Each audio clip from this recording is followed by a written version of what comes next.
perubahan iklim. Perubahan iklim. Climate change.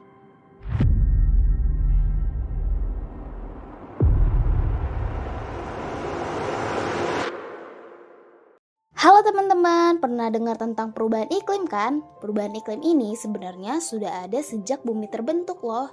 Tapi dalam 100 tahun terakhir, aktivitas manusia membuat perubahan ini terjadi lebih cepat dan dampaknya semakin nyata. Yuk kita bahas lebih dalam, tapi santai aja. Perubahan iklim itu bukanlah suatu hal yang baru. Sejak 4,6 miliar tahun lalu, iklim bumi sudah berkali-kali berubah. Ada beberapa faktor alami seperti pergeseran benua, aktivitas vulkanik, dan perubahan poros bumi. Tapi di abad ke-20 ini ada permainan baru yang mempercepat semuanya, yaitu aktivitas manusia. Dari penggunaan bahan bakar fosil, deforestasi, dan perubahan lahan membuat bumi semakin panas.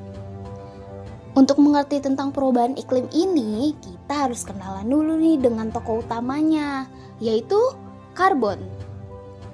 Karbon ada di mana-mana, dari nafas kita sampai tumbuhan dan di lautan.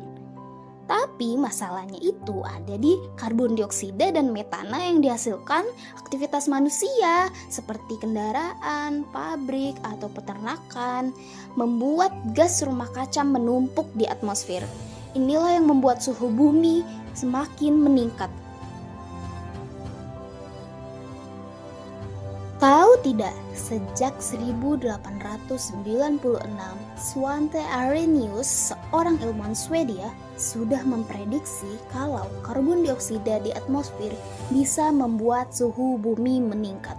Awalnya sih prediksi ini banyak diragukan oleh orang-orang, tapi lihat sekarang, buktinya ada di depan mata.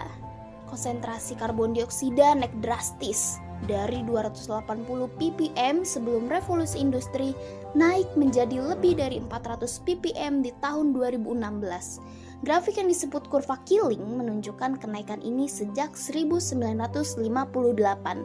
Dan ini semua diakibatkan oleh aktivitas manusia. Bukti paling nyata dari perubahan iklim bisa kita lihat di sekitar kita. Es di kutub utara dan Antartika mencair dengan cepat.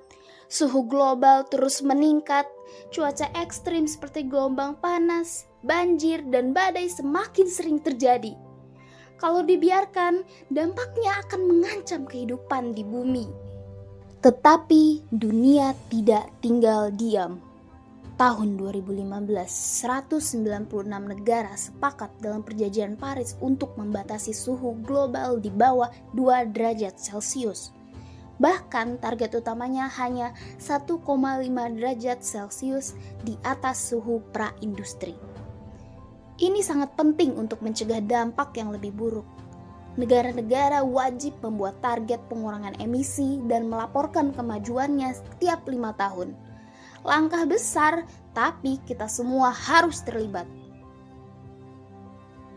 Tahun 2019, Intergovernmental Panel on Climate Change atau IPCC memberikan peringatan serius. Lapisan es di Antartika Barat dan Greenland sudah mulai mencair dan tak bisa diselamatkan lagi. Kalau semua es ini meleleh, permukaan air laut bisa naik sampai 10 meter. Bayangkan, kota-kota di pesisir bisa tenggelam.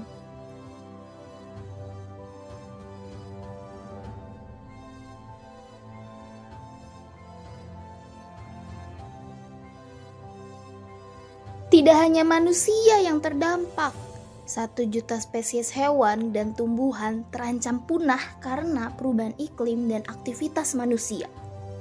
Banyak dari mereka bisa punah dalam beberapa dekade ke depan. Dari amfibi, mamalia laut, sampai karang pembentuk terumbu.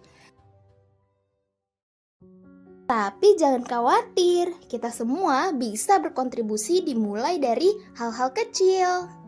Pertama, hemat energi di rumah, gunakan lampu LED, matikan alat elektronik jika tidak digunakan, dan kurangi penggunaan AC. Kedua, kita bisa melakukan mobilitas dengan berjalan kaki jika tidak jauh, naik sepeda, atau pakai transportasi umum. Yang ketiga, buang lebih sedikit makanan dan kompos sisa makanan. Dengan membuang lebih sedikit makanan, kita dapat mengurangi limbah tempat pembuangan akhir dan emisi karbon dari produksi makanan yang tidak terpakai.